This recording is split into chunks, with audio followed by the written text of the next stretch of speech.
Season 17, Episode 1, the IDSC. Remember how I said that Season 13, Episode 7 was the point where everything changed?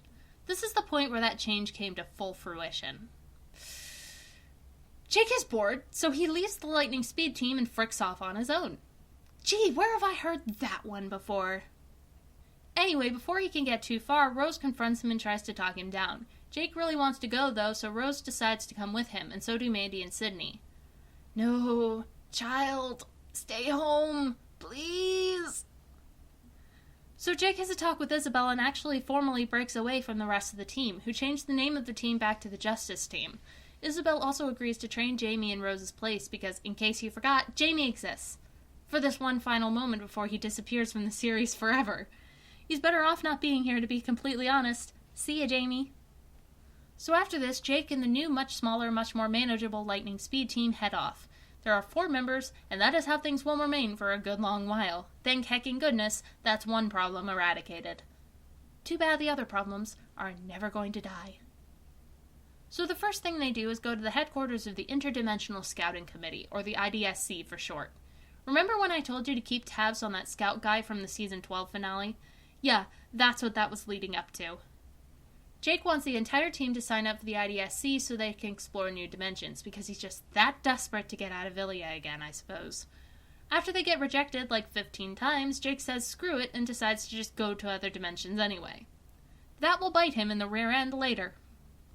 So the team goes to their first new weird and wacky dimension, and are immediately kidnapped by snake people. Jake wakes up in the snake temple blindfolded and is nearly sacrificed to the snake queen, but the rest of the team save his rear end and they get the heck out of there. Rose then questions whether going off to random dimensions on their own is really a good idea, to which Jake replies, it's fine. Jake is an idiot that deserved to be sacrificed to the Snake Queen. Episode 2, Tree Children. I assure you, you're not prepared to find out what that title means. So the team ends up in their next random dimension of the day, where they meet a bunch of weird ethereal human-like beings that worship a giant tree. The team quickly finds out, though, that they sacrifice people to the tree, which pumps out people's blood and replaces it with tree sap. Jake is nearly sacrificed to the tree, but he fries the tree with a giant lightning bolt, setting it ablaze and reducing it to ashes. The team then goes home. First, Jake is almost sacrificed to a snake, now he's almost sacrificed to a tree. This is getting all kinds of ridiculous. Episode 3, Jake Goes Blue.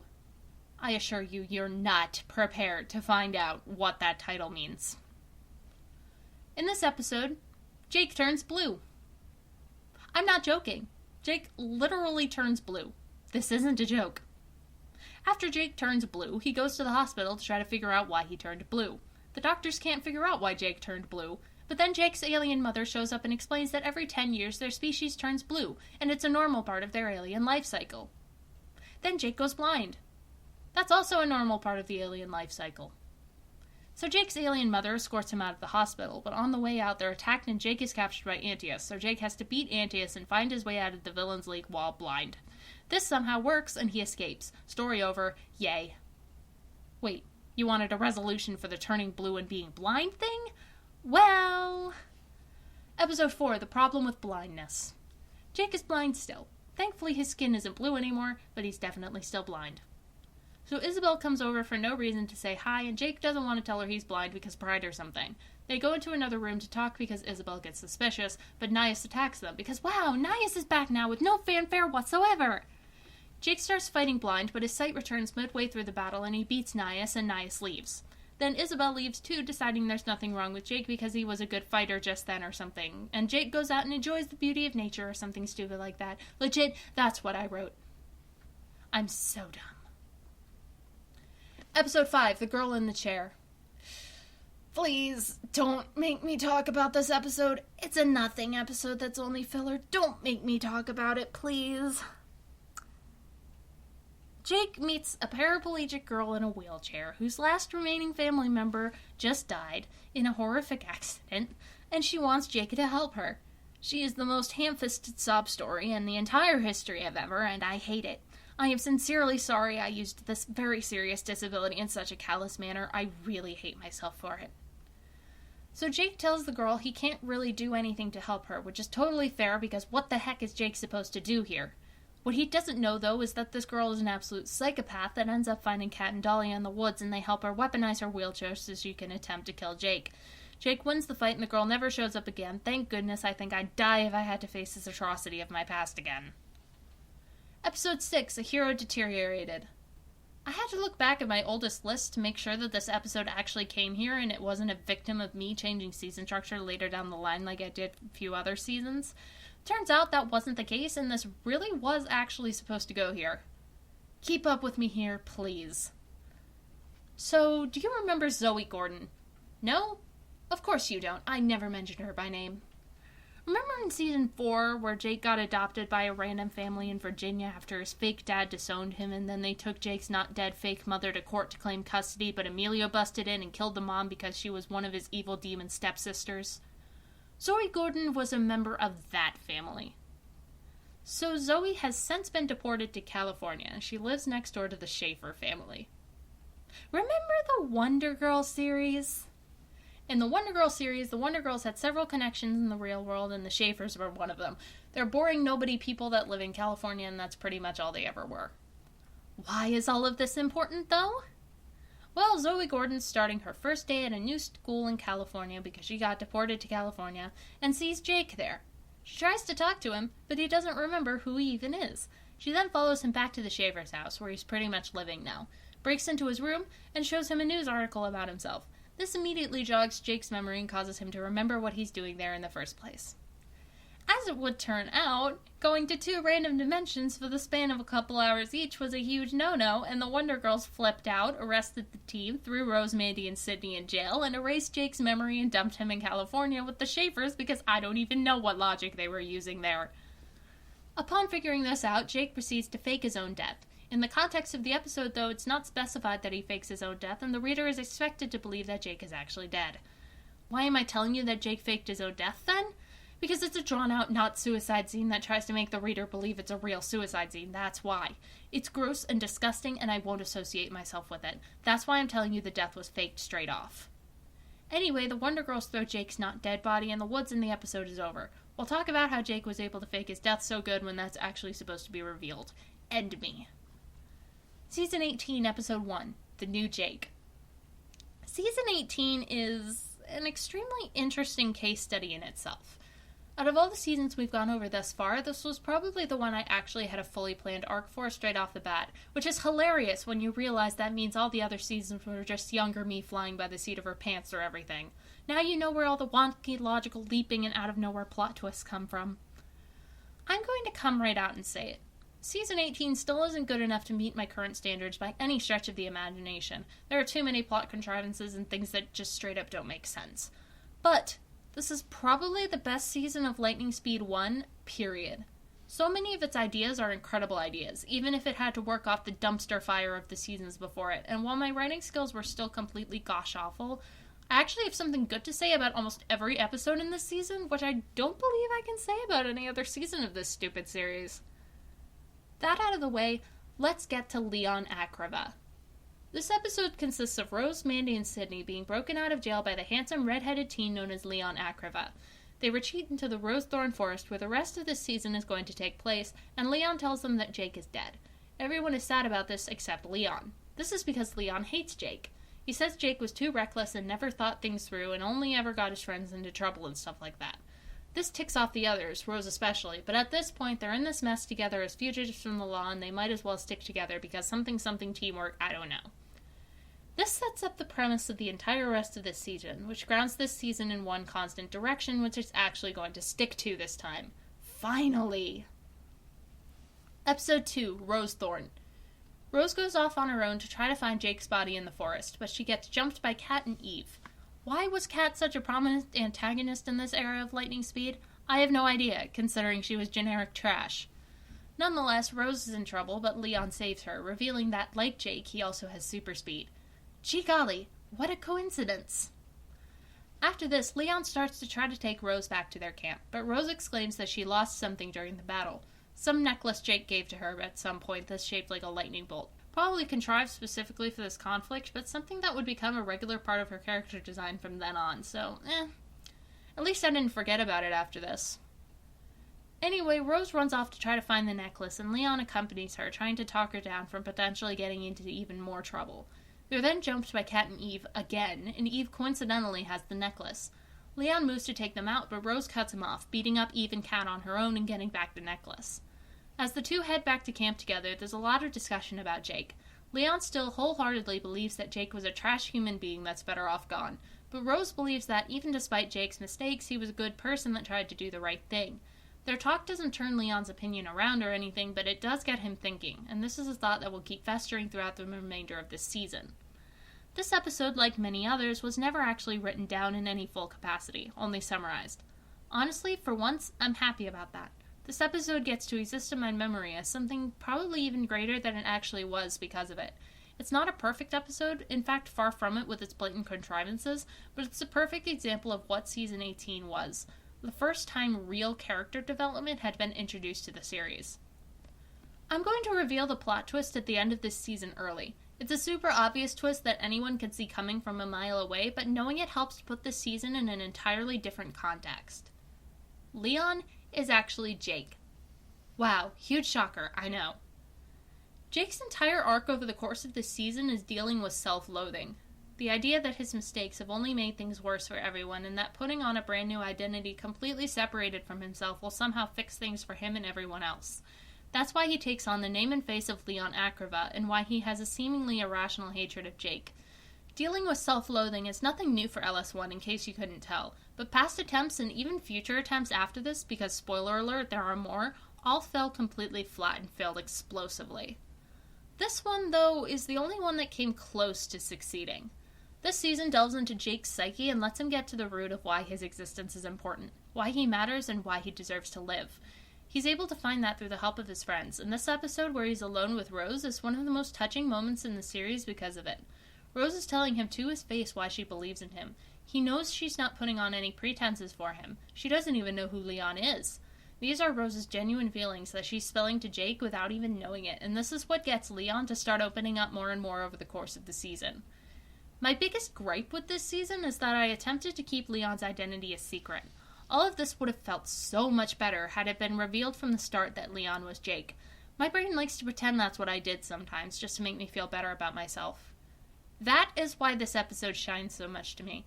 Heck, it's why Season 18 is so interesting to talk about. Everything around the season is mindless drivel, but this is a real story. Not perfect, but just good enough to get a smile out of me. Episode 3, The Hero Exam. Again, Season 18 isn't the best thing in the world, but as I've said, there are certain ideas lingering about it that were actually genuinely good. Well, this may very well be the best episode of Lightning Speed 1. Write that down and hang it up on the wall because I want it framed. This episode is the only reason I'm glad Sydney stuck around. So here's the deal for my old summaries, because I think that this summary is actually genuinely good and sums up exactly why this episode is one of the best. Leon observes Sydney training one day and asks her why she still trains even without a mentor. Sydney answers, saying that Jake would have wanted her to go on. Leon, feeling sympathy for Sydney, decides to take Sydney back to Eldaria to take the test to become an official superhero. Sydney is elated, and the two soon arrive at the apprenticeship center and sign Sydney up to take the test. Sydney excels in all categories of the test, even with one arm, and is certain that she'll pass with flying colors.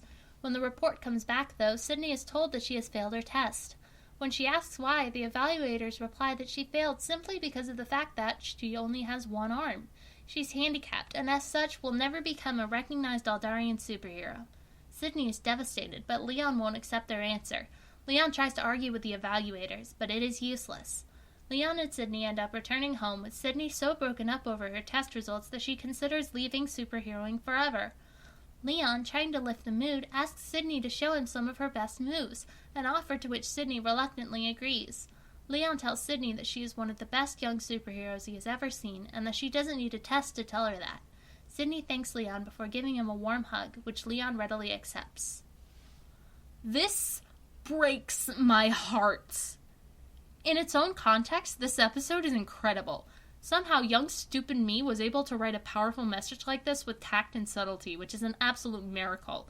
No matter your limitations or what anyone else says about you, there's always a reason to be the very best you can be. No one's minds will be changed in a day, but you can always strive to do what you can, no matter what. This also loops back perfectly into Jake's overall arc. One of his big recent problems was Sydney's condition, which fed into his general sense of guilt and fueled his self-loathing. Now, as he's standing in front of the examiners to defend her, he's also telling himself that even missing an arm, Sydney is still Sydney, and that's not going to change. What's done is done, and nothing is going to change it.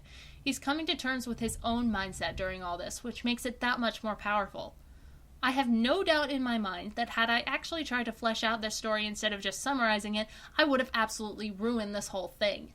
As you'll soon see, my writing skills had not at all improved since my last attempt to write one of these things. That's why I'm so glad I didn't. That this summary exists on its own for me to think what I want to think about it. Let's actually go on before I start sobbing, please. Episode 4, Look-alike. Let me take a break from Leon for a moment and talk about two characters that make my heart melt. Antaeus and Nias. Up to now, Antaeus' character has been all over the place, being a stab-happy psycho one minute and generic edgelord the next, and Nias has been, well, he showed up one time and did a thing, and there was that bit appearance in that episode last season where he didn't really do much. In fact, I might have even forgotten about that one when I conceived this episode. I'll be fair, Antaeus has had inklings of moments up until now, but you ain't seen nothing yet. This is the episode where Antaeus and Nias meet. So Antaeus gets sent out into the Rose-Thorn Forest by the Villains League, probably to scout out the appearance of Rose and this new Leon hacker after Kat and Eve encountered them. While he's out there, though, he runs across Nias, who he initially believes to be Jake come back to life. Nias explains who he is, though, and he starts dragging Antaeus across the forest. Antaeus asks what the heck Nias is doing, and Nias answers that he found the rest of Jake's former team at the forest's edge. Antaeus, intrigued, lets Nias lead him there. Once they get there, they hide in the bushes, Nias really wanting to ambush them right away, but Antaeus being a little more cautious. Before Antaeus knows it, though, Nias is already rushing into the thick of it like an idiot, Antaeus following right behind him to back him up to try to salvage the situation. The team beats both up, though, and sends them retreating back into the forest. Nias starts following Antaeus back to the Villains League, and when Antaeus asks him why, Nias says that he wants to become a member. Thus begins the wonderful friendship of Antaeus and Nias that has become one of my favorite things about the series to this very day. They both complement each other so well, and that was no different in their very first side-by-side appearance. This one is a fun little introduction to this friendship, and I can't help but have a soft spot for it, even with its plot holes. Episode 5, Prison Bar Blues. This episode was an attempt. The gist of this episode is that Leon gets captured by the Wonder Girls out of literally nowhere, and the rest of the group has to save him from prison. This one was a big attempt to try to incorporate Mandy into the arc, since she's the main focus of this episode. But she doesn't really have any meaningful interactions with Leon, and her only real character conflict is, I still don't like Leon, maybe we shouldn't save him, and Rose and Sydney being like, no, we're saving him, shut up. This was a half-baked idea, but at least it was an attempt. I can appreciate that. Anyway, they bust Leon out of jail through shenanigans that don't make a lot of sense and escape back to the forest, but this ends up being pretty pointless as we're already right on top of the finale anyway. Speaking of, Episode 6, Leon's Final Trial. Welcome to the first actual fully fleshed out story since season hecking 7. Yeah, it's actually been that long. It's also the finale of the Leon arc. So the big question is, how is it? Do you remember how I said my writing skills hadn't improved since season 7? The story starts off with a horrifically stilted argument between the girls and Leon because Rose said something along the lines of, I wish Jake was here, and Leon got triggered. We're already off to a wonderful start. So after Leon acts like an Inks lord and then screams for a bit, he runs off and Rose follows him. The two of them then have a talk that ends with Leon asking if Rose would choose Jake over him, which Rose hesitates to answer. This ticks Leon off even more, and he loses his mind and screams some more over how horrible Jake is. This then ticks Rose off, and she says she'd rather Leon were dead than Jake before storming away. Classy. Leon then goes into full Angstlord mode because he's just alienated his friends by talking bad about, well, himself. That's when Mandy appears in a tree and essentially reiterates the same sentiments Rose just did before also leaving. Leon angsts for a little longer before he has an out-of-place, I know what I have to do moment and runs off without it being elaborated what he's actually even doing. Back at the camp, the girls are wondering what to do before they head off to try to find Leon, but they can't find him. Just as they contemplate going back, they're ambushed by the Wonder Girls and taken, not to prison, but to the courthouse where Leon is. Why Leon is here is a complete mystery, but he's sure as heck here. After that, Christina plays bad cop on Leon for a bit and says a bunch of horrible things about Jake because Christina's irrational Jake hatred is super strong and will never die. Then Leon goes full exposition mode talking about his feelings. This is where a young stupid me tried to sum up the moral of this arc, which, well, let me read you exactly what Leon says here just so you have an idea of how confused I was about what this arc should have actually been about. I broke Rose, Mandy, and Sydney out of jail because I knew it was the only way to find out who I was really supposed to be. I stuck with them, but they only kept bringing up Jake, wishing he were back, that he was alive again. You see, Christina, like you, I hated Jake too. He was reckless and he never thought things through. But now I see that there was something about him that kept the team together, something that was able to take him and his team through any hard time they faced. In this point, I failed. Sure, I think through things, but sometimes you just have to take risks and be reckless. Not to the point where you hurt anyone, but to where it works. No! I've already stated like 50 times what the takeaway from this arc should have been, so I won't reiterate, but this basically showcases how absolutely inept I was at doing anything back in those days. Heck, this monologue doesn't even make any sense. It's just a bunch of meaningless nothing. It's so stupid. Anyway, after this, Leon is allowed to speak to the rest of his team, and he apologizes and admits he was a total failure before Magical Girl transforming back into Jake. Big shocker! What a plot twist! Wow! So everyone flips out, and Christina demands to know why Jake is still alive, so we get a flashback to the day Jake faked his death. There are supposedly 3 reasons why this worked. The first is the scar Jake still had on the side of his head from when Lizzie shot him back in Season 4.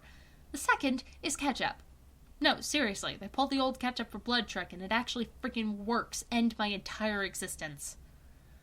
The third reason is alien logic. Essentially, one of Jake's weird alien abilities is that he can make his body go stone cold and stop his heartbeat for several minutes. It's essentially a Deus Ex Machina mechanism. It's super dumb, and I really hate it. Once the flashback is done, there's a bit of back and forth between Jake and his team before the Wonder Girls reveal that they intend to execute Jake. That's fun. So Jake overpowers the Wonder Girls, grabs his team, and teleports away to another dimension. That's when Jake decides there's only one way to fix things now. I wonder if you can possibly guess what that is. If you guessed time travel, congratulations! Time travel fixes everything again. Thanks, time travel. So the team all gathers together to not formulate a plan, because apparently the moral of this story is be reckless and never make plans because everything will turn out fine, promise.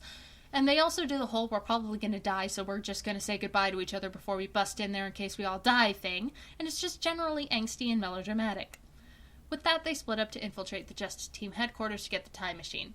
Sydney going with Mandy and Rose going with Jake. Jake and Rose come upon the entrance to the air ducts, and Jake does a thing he'll only ever do once and uses his electricity powers to magnetize the bolts on the grate to get them to screw out. Which is a load of crap, but okay, Jake, whatever.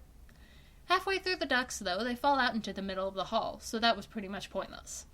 Then Mandy calls them with a status update, only for Sydney to die in the middle of it.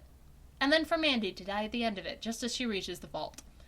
Jake and Rose run for the vault, but Rose gets shot by Christina, who takes the opportunity to taunt Jake like a sadist before revealing she knew before anyone else that Jake and his team were dimension hopping, and she hired the Villains League and Nias. How she knew about Nias is a mystery, but apparently you're not supposed to question that. To kill Jake before the Wonder Girls could find him and erase his memory, because Christina really does just have it out that hecking badly for Jake. I hecking swear, Christina is the absolute worst.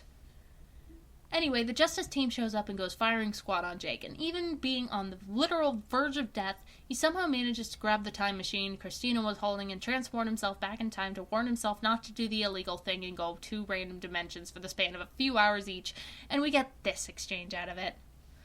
Don't go through with it. Do you mean the plan I just got while leaving the IDSC HQ? Yes. Jake's sudden change in tone startles his past self. Jake starts violently coughing once more. Why not? It's illegal, idiot. Don't do it. And then past Jake says, really? And then Jake says, well, now you know, before dying. This Emmy-worthy performance was brought to you by stupidity. After that, time changes, and Jake, Rose, Mandy, and Sydney actually end up remembering everything that happened even though it didn't happen anymore. Wow, that's contrived and stupid. And we end with literally this. Jake smiles wider as he embraces his teammates. He did it. Sappy ending for the win. End my entire stupid existence. So yeah, the finale fricked up this entire arc and made everything stupid again. We're back to the status quo. Don't ever expect greatness again. That's over now. Back to your regularly scheduled programming. Next time, season 19. We're done here for today. I need rest. Jake is an idiot that deserved to be sacrificed to the Snake Queen.